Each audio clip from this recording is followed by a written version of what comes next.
La Proloco di Vo Euganeo, che è un piccolo paesino in provincia di Padova al confine con Vicenza, ha organizzato Assapora Vo, una passeggiata enogastronomica per scoprire le bellezze naturalistiche e paesaggistiche dei meravigliosi colli euganei, degustando le eccellenze del territorio. Un menù a 6 tappe dove ogni tappa corrisponde ad una portata di cibo con ben 8 km di passeggiata. Ho colto l'occasione registrando un vlog dove vi porterò con me e i miei amici.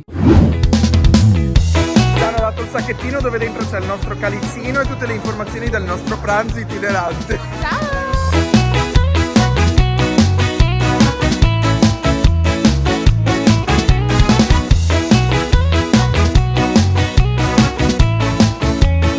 Adesso andremo alla seconda portata, giusto? Frici, ragù e Bisi.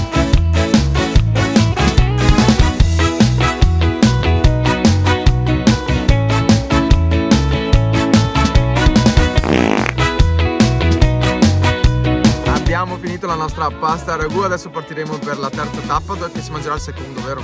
Sì. Cos'è che c'è come secondo che non mi ricordo? l'arrosto.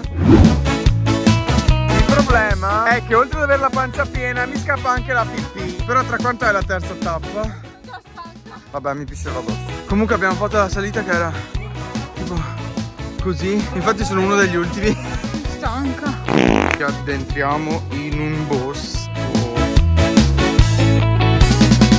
Pronta per l'aperitivino in centro a Milano.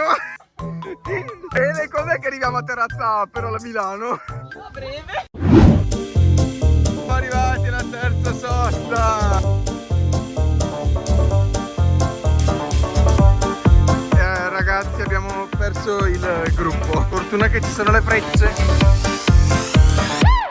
Eccoci qua, ora siamo arrivati alla quarta e penultima tappa per il dolce. Poi invece ci sono gli amari.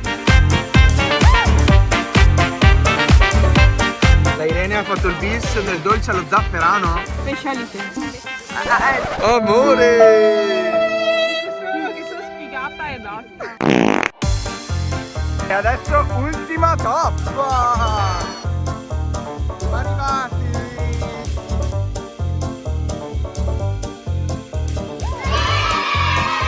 Ok, abbiamo vinto! Bella esperienza, cosa dite? E noi ci vediamo al prossimo video! Raga, siamo partiti da 5 minuti e sono già caduto!